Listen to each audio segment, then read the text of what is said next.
mana?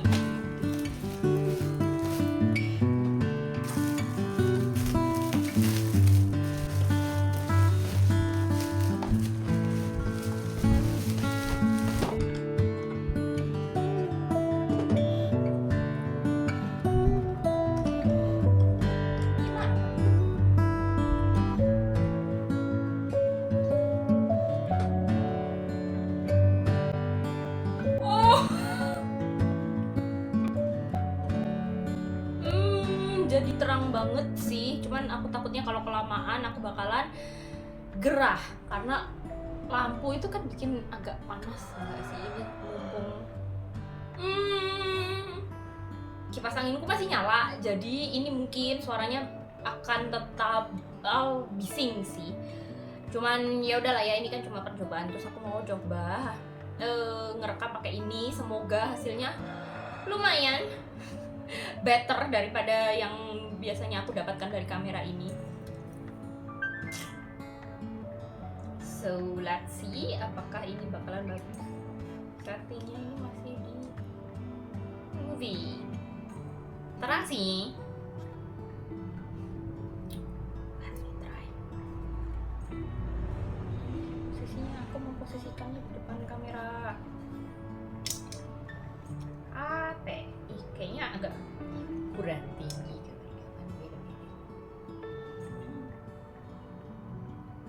Wait a minute.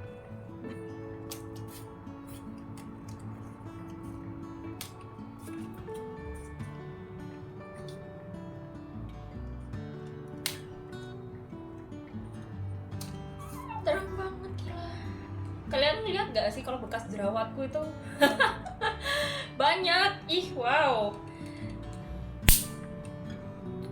Positifnya ini jadi lebih terang, jadi lebih jelas gitu loh gambarku, karena biasanya kan kamera HP ku itu sama aja ya seperti kamera pada umumnya itu kalau menangkap gambar yang ada di dalam ruangan yang indoor yang kurang cahaya itu kurang jelas. I'm sorry kalau ketutupan. Cuman kalau untuk di outdoor itu lumayan. Apalagi untuk kamera ini, kamera digital. Oh my god, I'm so sorry. Kamera digitalku ini lebih gelap lagi. Padahal problemku di HP ini kan selain karena aku agak sulit bikin konten karena harus baca di HP yang sama, bikin konten di HP yang sama. Kalau dulu kan aku punya kamera dari HP yang satunya, cuman yang satunya HP-nya udah nggak bisa dipakai lagi. Terus akhirnya makanya beli kamera ini, dan ternyata problemnya malah lebih parah lagi. Kalau yang sebelumnya itu gambarnya lebih jernih, juga lebih terang. Terus untuk kamera HP yang ini gambarnya lebih blur, terus lebih gelap. Terus ternyata waktu aku pakai yang ini, masalahnya adalah yang ini emang sedikit lebih blur daripada kamera HP ku yang sebelumnya. Cuman gelapnya tuh gelap banget, makanya aku sampai sekarang susah untuk pakai yang ini untuk di dalam ruangan, kecuali kalau ruangannya itu terang banget kayak di cafe atau di mana gitu, pokoknya yang penerangannya cukup. Jadi let's try, mungkin aku bakalan masukin footage-nya, hasilnya akan jadi seperti apa. Terus masalah lainnya adalah di sini suaranya lebih kecil, jadi kayaknya kalau waktu aku edit, semoga aku ingat dan semoga hasilnya jernih, aku bakalan naikin suaranya 2 kali lipat atau mungkin lebih dari itu.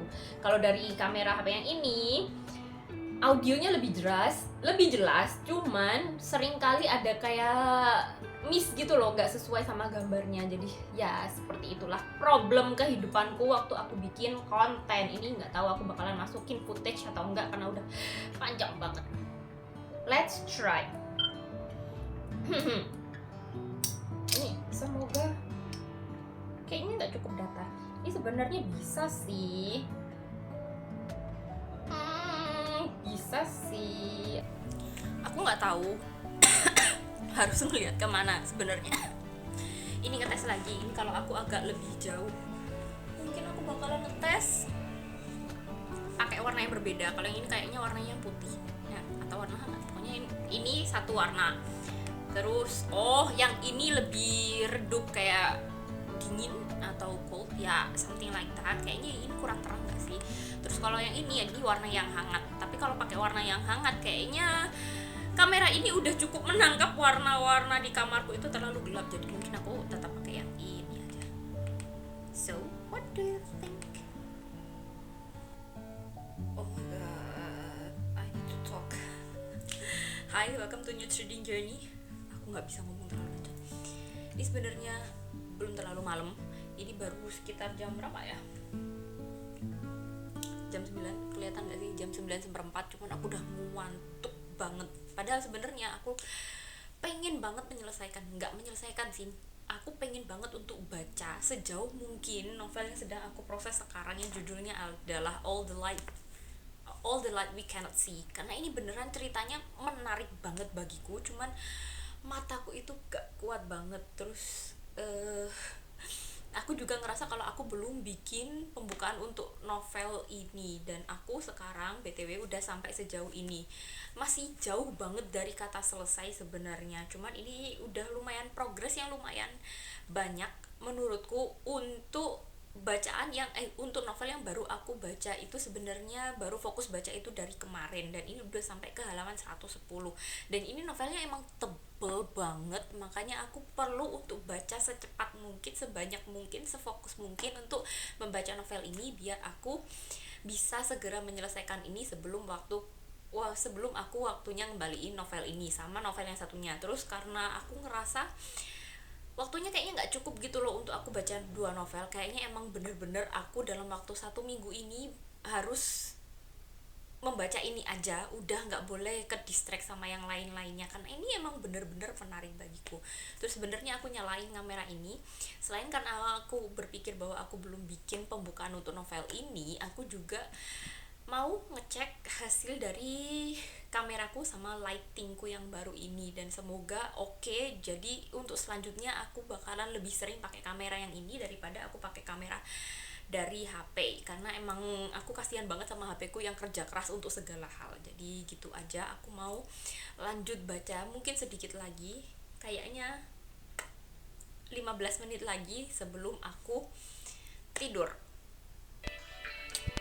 Jadi kemarin itu kan aku ngetes waktu aku nggak pakai makeup. Mungkin kalau di pagi harinya yang waktu aku mulai pasang lampu, waktu aku unboxing itu aku udah pakai bedak lumayan, cuman emang udah siang banget, udah gerah banget, makanya udah agak berminyak. Terus waktu yang semalam itu yang aku bikin updatean tentang bacaanku berikutnya, yaitu All the Light We Cannot See, yang itu aku bener-bener bar face, bahkan kayak kelihatan banget jerawatnya. Kayak jerawatku tuh emang aku lagi breakout beberapa bulan belakangan ini, dan itu menyebalkan. Terus untuk sekarang aku lagi nyobain untuk pakai makeup, meskipun nggak pakai foundation, tapi setidaknya ya lumayan lah buat nutupin jerawat itu. Aku pakai pelembab, terus pakai bedak, terus pakai makeup yang lainnya. Aku pengen tahu hasilnya seperti apa kalau di depan kamera ini. Kalau pakai kamera HP biasanya itu kelihatan cuman kayak blur karena emang kameranya nggak terlalu jelas, terus juga warnanya lebih ke putih gitu menurutku. Tapi kalau pakai kamera yang ini cenderung warnanya itu hasilnya lebih kuning daripada warna asli kulitku kayaknya sih. Jadi let's see hasilnya akan jadi seperti apa. Bikin update singkat. Jadi aku itu belum jauh sebenarnya, cuman aku takut kalau aku ngomongnya nanti aku bakalan lupa. Jadi sebenarnya aku udah pernah bilang ini mungkin di video yang lain, kayaknya di video pembukaan aku baca pembukaan untuk novel The Story Life of A.J. Fikry. Di situ kan aku waktu di video pembukaannya itu aku bilang kalau aku sedang fokus untuk membaca novel yang aku pinjam di Pusnas itu. Terus juga aku sedang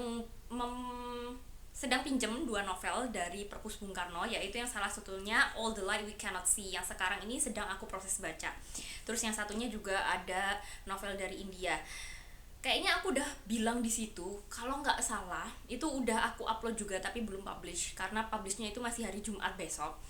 Kalau nggak salah aku udah bilang kalau ketika aku baca novel ini, apalagi waktu aku mulai, kalau dari blurbnya aku masih belum terlalu jelas isinya seperti apa. Cuman waktu aku mulai baca ini, setelah beberapa bab awal aku yang aku sadari adalah ini kan novel historical fiction, dan sebenarnya sebelumnya juga aku pernah baca novel historical fiction lainnya yang judulnya adalah Salt to the Sea, cuman yang itu aku belum bikin reviewnya.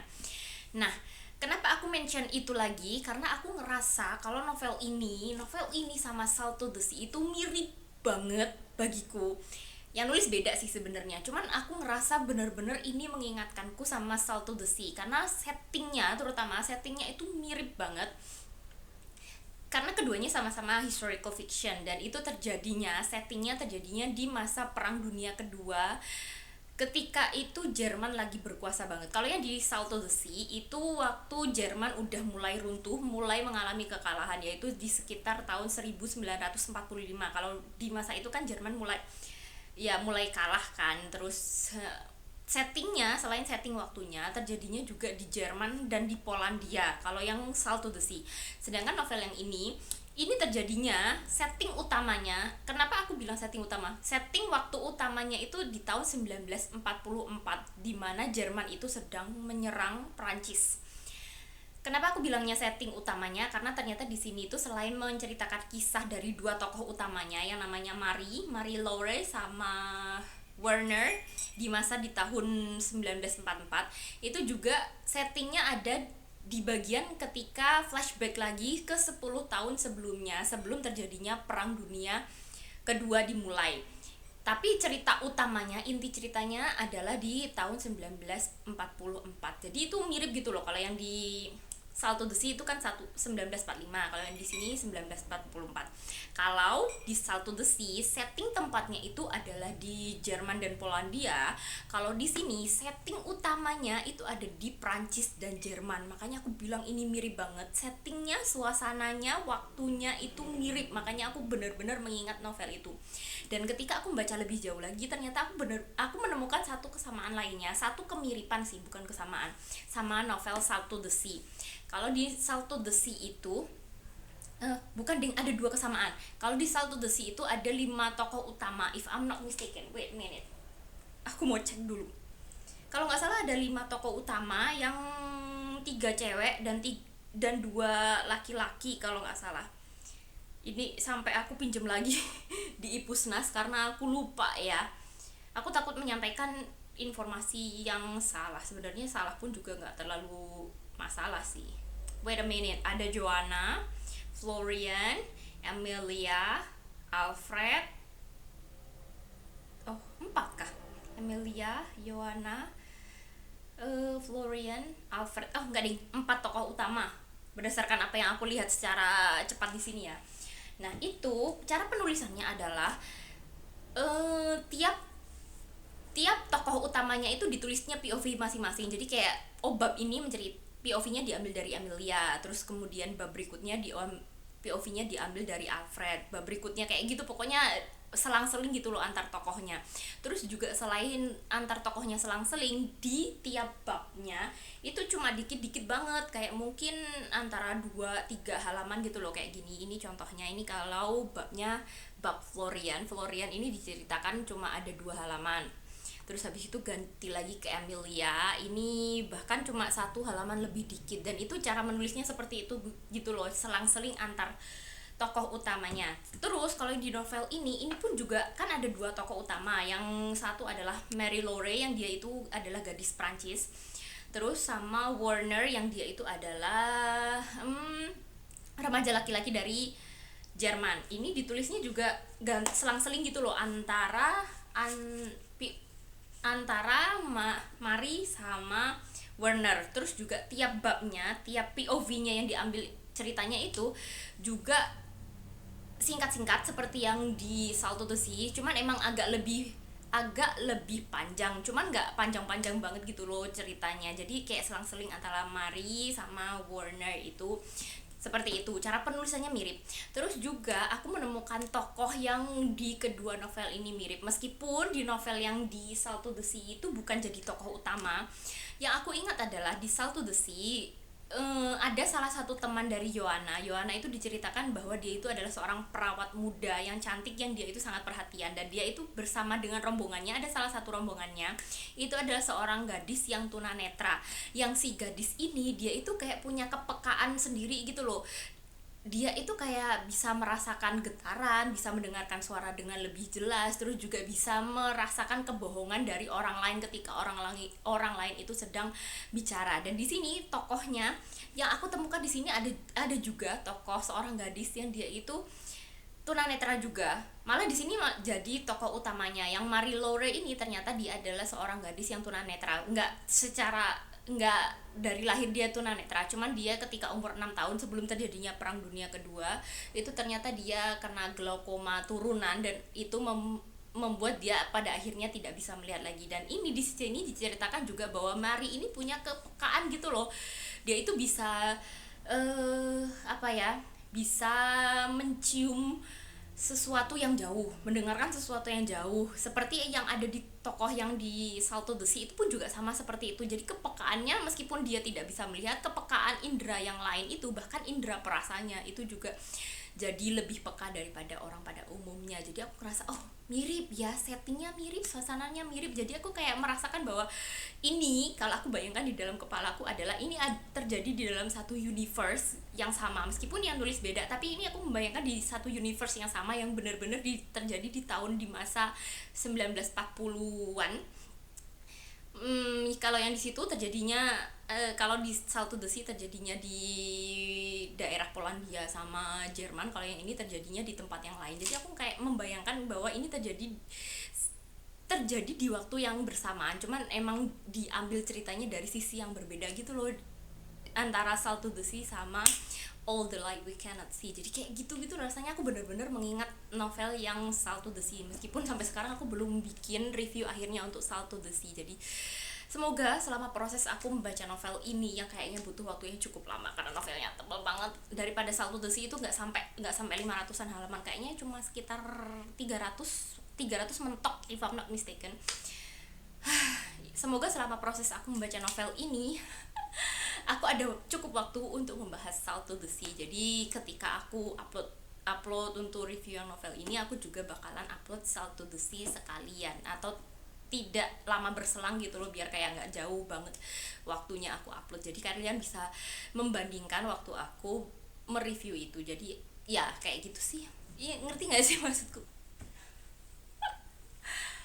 Oh my god. Jadi untuk update dari novel yang sedang aku baca sekarang, mungkin footage-nya kebanyakan aku bakalan ngomong di malam hari, dan aku akan usahakan nantinya untuk bikin review terakhirnya itu aku bakalan berpenampilan lebih baik daripada ini, karena aku malu kalau semua videoku, seluruh footageku untuk aku membahas novel yang judulnya adalah All the Light We Cannot See ini bener-bener wajahku kucel, apalagi kalau aku pakai kamera yang ini jauh lebih kucel daripada kalau aku pakai kamera HP yang sebenarnya lebih blur, makanya nggak kelihatan kalau aku kucel.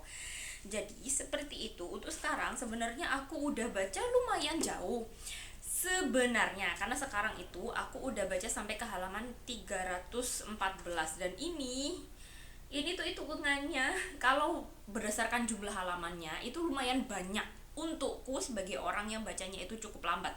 Tapi untuk novel ini sendiri yang jumlah total halamannya ada sekitar 580-an halaman, ini baru mencapai sedikit di atas setengah, dan ini sebenarnya aku bener-bener harus membaca ini tuh lebih cepat lagi karena waktu pinjamku tinggal 3 hari.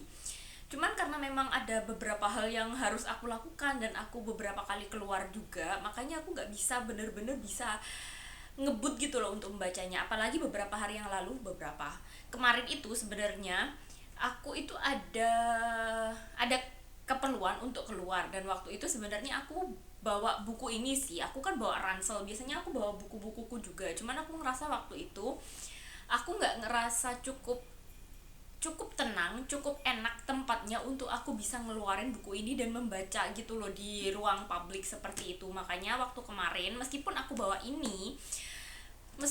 ada rencana untuk membacanya, tapi aku pada akhirnya memutuskan untuk membaca sesuatu yang lain yang aku pinjam dari Ipusnas, karena yang novel ini di Ipusnas nggak ada. Kalau andaikan novel ini ada, aku bakalan melanjutkan dari Ipusnas biar lebih gampang gitu loh, dan aku bisa menyelesaikan dan fokus hanya kepada novel ini aja. Cuman yang kemarin itu waktu aku keluar itu, pada akhirnya aku memutuskan untuk pinjem satu novel dari Ipusnas. Yang ini adalah novel antrian yang waktu aku buka Ipusnas itu, waktu itu ada tersedia satu. Terus akhirnya aku pinjem novelnya, judulnya adalah wait a minute, Kronik Kematian, atau dalam bahasa Inggris judulnya adalah Chronicle of a Death Foretold dari Gabriel Garcia Marquez yang ini.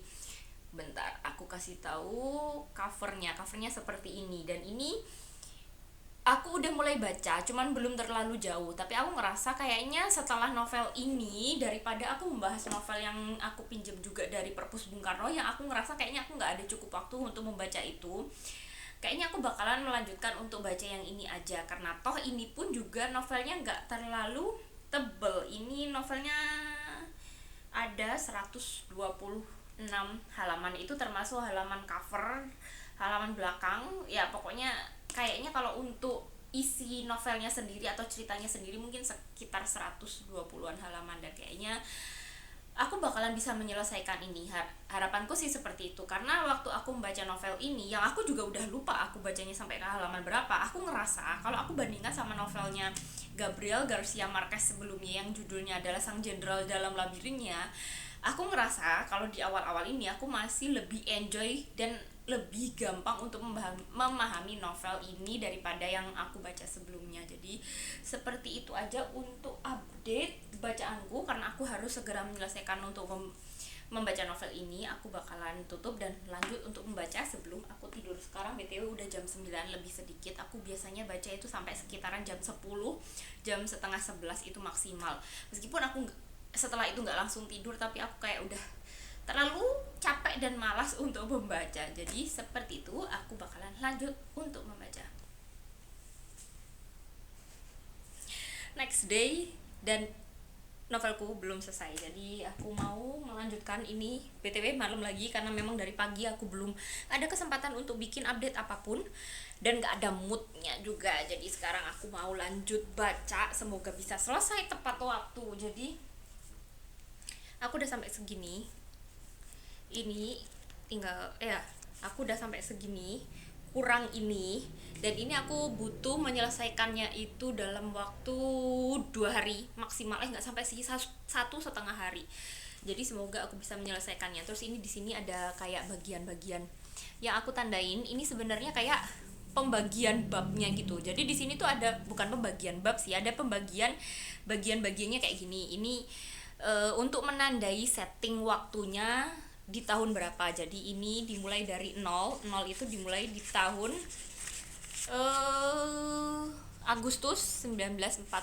Terus 1 itu kembali ke tahun 1934. Jadi ini selang-seling gitu loh antara tahun 1944 sama setting di tahun sebelumnya. Jadi kayak gini, ini 1944. Terus habis itu nanti kembali lagi ke ini. Terus habis itu nanti ada 1944 lagi. Jadi seperti itu. Jadi daripada aku bingung, sebenarnya sih nggak terlalu sulit kalau kita bisa fokus untuk membaca ini aja. Cuman kadang tuh aku lupa gitu loh, ini settingnya itu di tahun berapa. Terutama kalau tahunnya itu kalau lagi flashback ke tahun sebelum 1944, aku jadi kayak perlu untuk menandai biar aku lebih jelas untuk membayangkan ini di tahunnya kapan.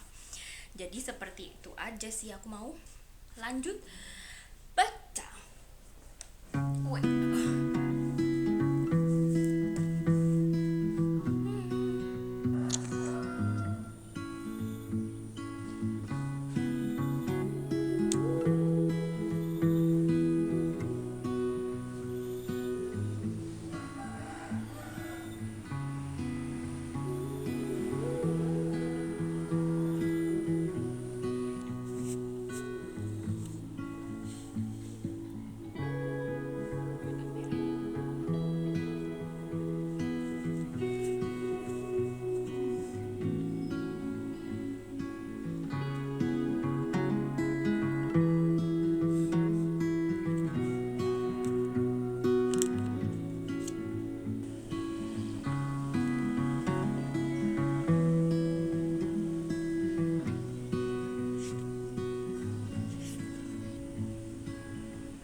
try to see my face before I make a review. Harusnya lebih dari satu review sih aku ngerjainnya. Semoga nanti aku ada cukup mood. Jadi untuk kali ini aku mau membahas novel All the Light We Cannot See lagi, karena aku ngerasa kalau reviewku yang sebelumnya itu aku kurang puas sama hasilnya. Terlalu panjang, terus juga kepotong karena ternyata kamera ini ngerekam videonya itu maksimal 9 menit, sedangkan biasanya kalau aku bikin review itu sering kali aku bikin review itu panjang banget, bahkan sampai belasan menit. Jadi untuk review yang All the Light We Cannot See yang sebelumnya udah aku buat, itu aku batalkan, kayaknya sih seperti itu. Dan kali ini aku semoga bisa bikin review yang lebih ringkas lagi dan tidak terlalu banyak spoiler. Aku berharapnya seperti itu. Kayaknya udah cukup oke. Dan BTW ini rambutku aku cepol dijepit pakai jedai aja karena emang gerah banget, daripada aku nyalain kamera, nyalain kipas angin terus akhirnya jadi suaranya itu keganggu. Makanya aku gini aja, gak apa-apa lah ya. Yang penting aku udah berpenampilan cukup oke meskipun rambutnya acak-adut kayak orang mau mandi. Jadi untuk novel All the Light We Cannot See, aku sebenarnya udah agak lupa ya aku ngomongin apa sebelumnya. Jadi untuk novel ini adalah novel yang cukup berat, nggak berat-berat banget sebenarnya, cuman karena novelnya itu tebel, jadi aku ngerasa kalau waktu aku membaca ini tuh cukup makan waktu sebenarnya. Tapi untuk kalian, mungkin kalau kalian tertarik untuk membaca novel sejenis All the Light We Cannot See yang jenisnya adalah historical fiction, yang ngambil settingnya itu di masa Perang Dunia Pertama, terutama di masa peperangan antara Jerman sama negara-negara lain. Kalau kalian nggak mau baca novel yang terlalu tebel seperti novel All the Light We Cannot See, aku menganjurkan kalian untuk mencoba baca novel yang sebelumnya, yang aku bilang kalau ini novelnya mirip cuman beda kasus, beda konflik lah ya. Cuman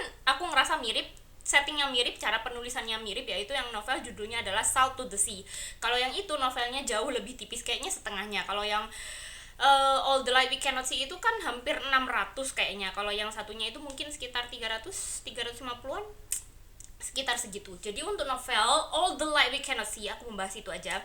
Untuk novel ini ada dua tokoh utama. Yang pertama itu adalah seorang gadis remaja perempuan dari Prancis yang namanya Marie. Terus yang kedua adalah seorang anak laki-laki dari Jerman yang namanya adalah Werner. Yang keduanya ini di masa awal cerita ini hidupnya masih baik-baik aja, meskipun kehidupan keduanya ini bukan baik-baik aja yang bahagia, yang happy atau bagaimana, karena memang keduanya ini hidup di masa peralihan antara Perang Dunia Pertama dan Perang Dunia Kedua. Cuman kan di antara itu kan kayak dunia itu cukup oke, cukup stabil, cukup tenang. Pada awalnya keduanya ini hidupnya masih baik-baik aja, meskipun yang satunya itu adalah seorang anak yang dia itu hanya tinggal bersama dengan ayahnya. Marie itu hanya tinggal bersama dengan ayahnya karena ibunya sudah meninggal, yang pada suatu hari ternyata Marie ini punya penyakit yang membuat dia itu pada akhirnya tidak bisa melihat.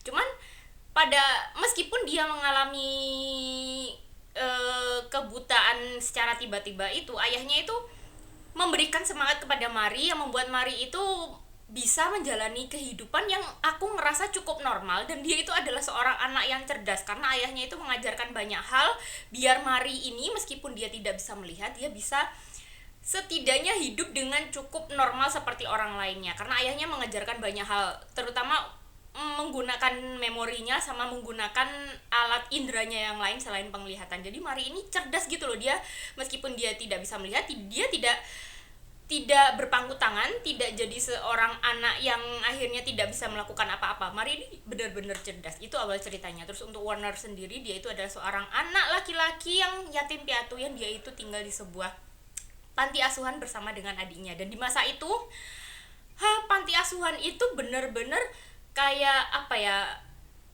Source apa ya? Kebutuhan dasar lah setidaknya untuk anak-anak panti asuhan itu sangat sulit sih untuk makan, terutama untuk penjagaan, untuk yang rawat itu juga kayaknya cuma ada satu. Dan itu meskipun seperti itu, Werner ini tumbuh menjadi seorang anak yang cerdas karena dia itu ternyata punya bakat alami, untuk jadi seorang teknisi, karena pada suatu hari dia itu menemukan sebuah radio tua yang sebenarnya udah rusak. Terus akhirnya dia bawa ke panti asuhannya, terus dia utak-atik sendiri, terus ternyata radio itu yang meskipun waktu dia temukan itu udah rusak cukup parah, akhirnya sama Warner itu bisa diperbaiki dan bisa dinyalakan, dan itu adalah sebagai sumber hiburan untuk anak-anak panti asuhan, bukan cuma untuk Warner sendiri sama adiknya, tapi juga bisa didengarkan oleh anak-anak panti asuhan lain. Karena kalau di masa itu kan kayaknya hiburan itu gak banyak ya, jadi itu kayak sebuah kebahagiaan gitu loh kalau dia itu bisa menyalakan radio itu kembali dan bisa didengarkan bersama-sama dengan anak-anak lainnya. Terus dari radio itu Warner menemukan sebuah siaran radio yang dia itu suka banget, karena ternyata ada sebuah siaran radio dari Prancis. BTW Warner itu dari Jerman, diingat. Sebuah siaran radio dari Prancis yang itu adalah seorang laki-laki yang laki-lakinya ini kayak menyiarkan apa ya, kayak menyiarkan sebuah ilmu kayak untuk anak kecil. Jadi kayak apa ya, kayak guru gitu loh, tapi disederhanakan biar anak-anak kecil itu bisa memahami apa yang dia sampaikan. Dan Warner itu karena dia adalah seorang anak kecil yang suka banget belajar, dia itu suka banget mendengarkan radio itu. Cuman masalahnya ketika masa peperangan itu udah mulai pecah kembali, kan Jerman kan bermusuhan sama Prancis. Warner ini mulai ketakutan bahwa apa yang dia dengarkan itu adalah sebuah siaran yang ilegal, karena kan dia dari Jerman sedangkan ya dia dengarkan itu dari Prancis. Dia itu awalnya ketakutan, terus akhirnya radio yang sudah dia perbaiki yang menjadi sumber hiburan untuk dirinya dan anak-anak di panti asuhan itu, akhirnya karena dia takut, radio itu akhirnya dia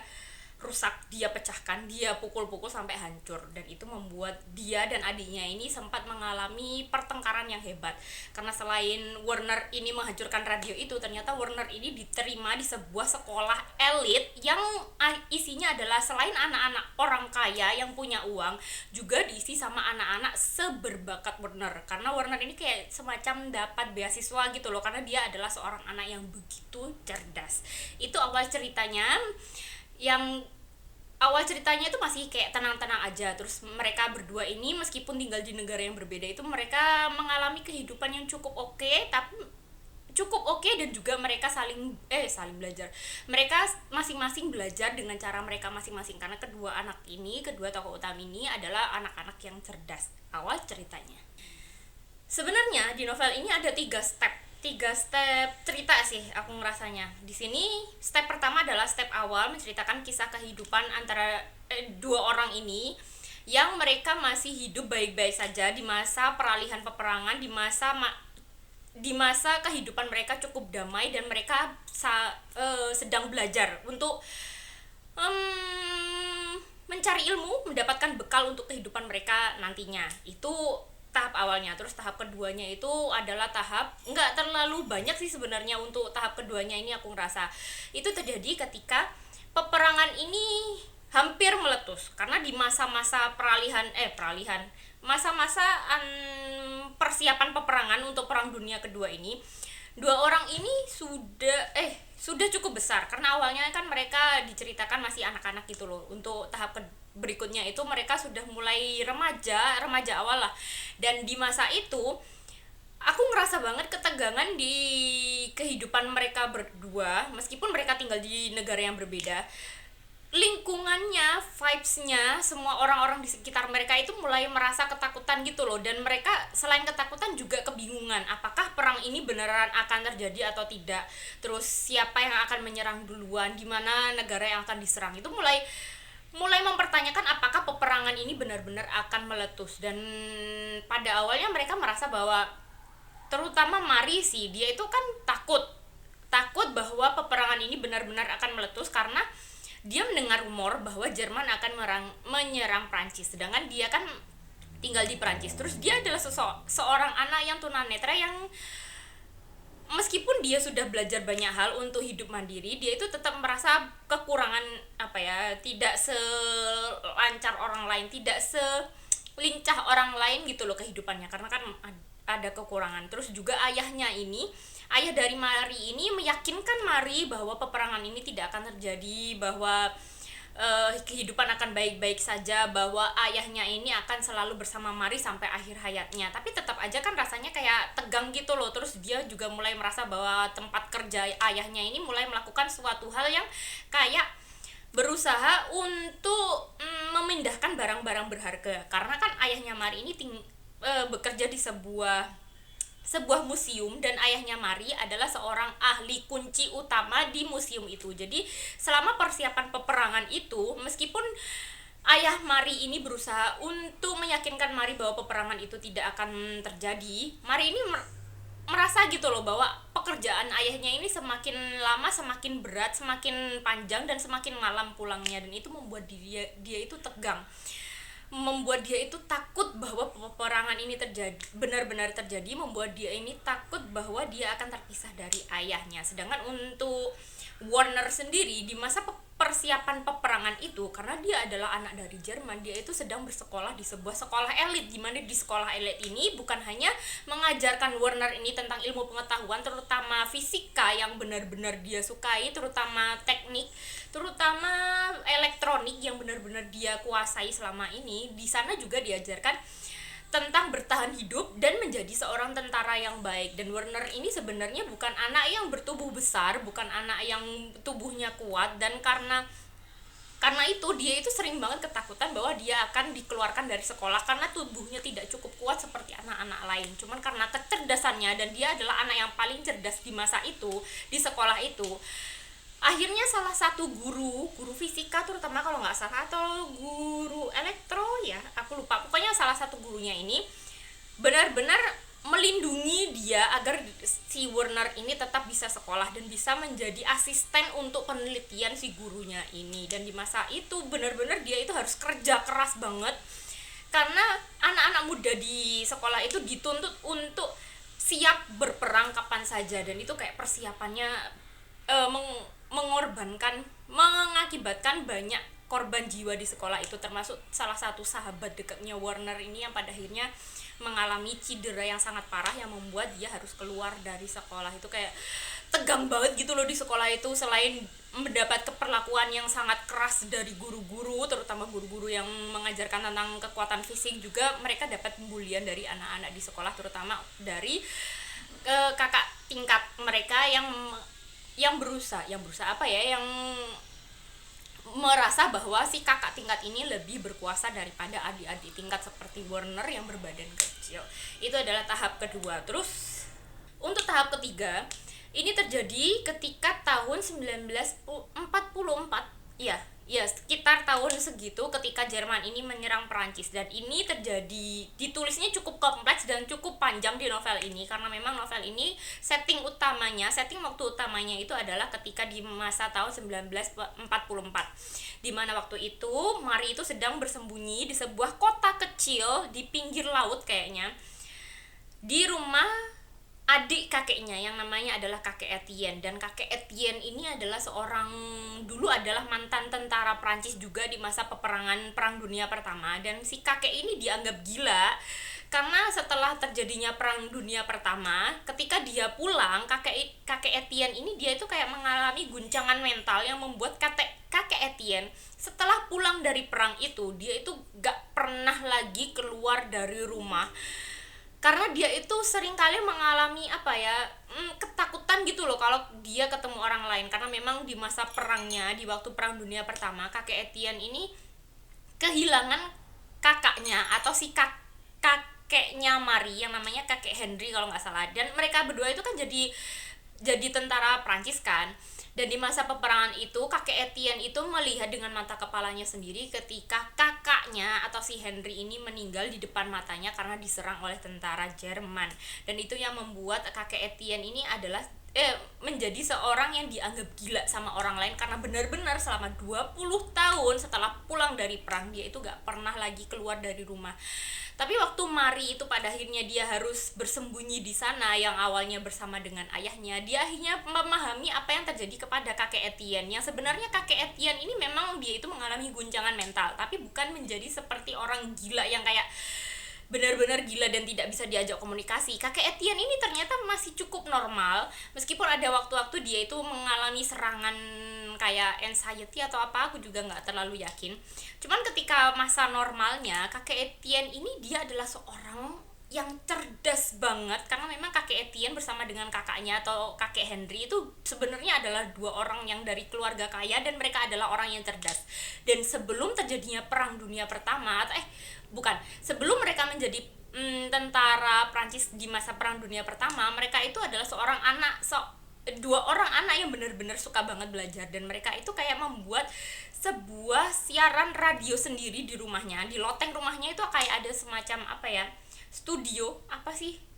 studio dan antena untuk radio yang mereka pancarkan, yang dimana isi radio itu adalah semacam ilmu pengetahuan yang ingin mereka sebarkan terutama untuk anak-anak. Dan setelah aku membaca ini, aku jadi paham apa hubungan antara Marie sama Warner, karena selama perjalanan cerita ini hampir tidak pernah ada hubungan langsung antara Warner dan Marie, tapi aku tetap yakin bahwa kedua orang ini pada akhirnya akan menemukan suatu titik hubung. Dan ternyata titik hubung antara Marie dan Warner itu adalah di kehidupan dari kakek Etienne. Pokoknya kalau kalian penasaran, kalian harus membaca ini. Kalian kan selama membaca ini aku benar-benar mempertanyakan gitu loh, apa ya kira-kira yang menghubungkan Warner dan Marie. Dan itu ternyata terjadi hampir di belakang banget ketika aku membaca kisah hidup dari kakek Etienne. Dan itu menarik banget. Terus selama tinggal bersama dengan kakek Etienne ini, sebenarnya Marie ini kehilangan banyak hal gitu loh dalam hidupnya. Dan itu tidak heran, karena di masa peperangan itu kan banyak hal terjadi yang membuat orang-orang itu kalut dan kehilangan, terutama kehilangan orang-orang yang tercinta, seperti Marie yang kehilangan orang-orang yang ada di sekitarnya yang perlahan-lahan kayak hilang satu persatu, entah mungkin ditangkap sama tentara Jerman atau mungkin dalam peperangan itu akhirnya hilang gitu loh. Dan itu aku jadi membayangkan bahwa dalam peperangan itu menegangkan itu, semenyedihkan itu, semenyesakkan itu ketika aku membaca kehidupan dari Marie sebagai seorang anak yang tidak bisa melihat itu. Dia harus mengalami kehilangan-kehilangan lainnya selain kehilangan penglihatannya. Terus untuk Warner sendiri, dia kan awalnya adalah seorang tentara Jerman yang dia cukup bersemangat, nggak bersemangat banget sih sebenarnya, cuman dia masih ada keyakinan bahwa Jerman adalah negara yang baik dan apa yang dikatakan oleh pemimpinnya atau si Om Kumis itu adalah hal yang benar. Kan kayak kedoktrin gitu loh, orang-orang mudanya kan banyak yang kedoktrin sama apa yang diucapkan oleh pemimpin Jerman, bahwa mereka adalah orang yang terpilih, mereka adalah bangsa atau ras yang paling baik yang paling hebat daripada bangsa lain, dan mereka berhak untuk merebut negara lain untuk bangsanya sendiri. Pada awalnya dia percaya, cuman lama-kelamaan dia mulai mempertanyakan gitu loh. Setelah dia masuk ke medan perang, meskipun dia nggak benar-benar jadi tentara yang bawa senjata itu, enggak, karena dia ditugaskan sebagai seorang penyadap, karena dia kan ahli di bidang elektronik dan radio itu ya. Setelah dia masuk ke medan perang, dia itu melihat bahwa korban-korban yang bergelimpangan, yang berjatuhan itu bukan orang-orang yang salah, bukan orang-orang yang melakukan kejahatan gitu loh. Akhirnya dia lama-kelamaan sadar bahwa apa yang dia lakukan, apa yang didoktrinkan kepada dirinya adalah sesuatu yang tidak benar. Dan dia akhirnya di akhir novel ini dia melakukan sebuah keputusan yang pada akhirnya adalah keputusan yang murni dari dalam hatinya sendiri, tanpa ada doktrin, tanpa ada pengaruh dari orang lain. Dan ini adalah keputusan yang benar, satu-satunya keputusan yang benar bagiku di akhir novel ini yang dilakukan oleh Warner. Dan itu ada hubungannya sama Marie. Pokoknya kalian kalau tertarik sama novel-novel yang historical fiction, terutama di settingnya di masa peperangan Perang Dunia Kedua, terutama di sini yang melibatkan antara Jerman sebagai penjahat perang yang aku percaya adalah penjahat perang nomor 1 ketika masa Perang Dunia Kedua. Kalau kalian tertarik sama novel-novel seperti itu, yang kalian ingin merasakan betapa tegangnya masa-masa di peperangan, kalian silahkan baca novel ini. Karena novel ini dibandingkan dengan novel sebelumnya yang aku mention yang judulnya adalah Salt of the Sea, yang ini lebih detail lagi menceritakan tentang masa peperangan sebagai korban seperti Mari dan sebagai seorang tentara yang mau gak mau harus menjadi tentara seperti Werner. Kalau yang di novel yang Salt to the Sea itu kan lebih ke korbannya aja sih, korban peperangan. Kalau yang ini antara dua pihak, antara dua kubu. Yang pertama adalah Jerman dan Perancis. Jadi sekian aja review novel All the Light We Cannot See. Aku ngerasa kalau yang review kali ini lebih bagus daripada yang sebelumnya, meskipun yang sebelumnya itu sebenarnya sejujurnya aku lebih berpenampilan lebih baik daripada ini, tapi isinya aku ngerasa lebih oke yang ini. Jadi gitu aja, aku tutup. See you next time. Goodbye.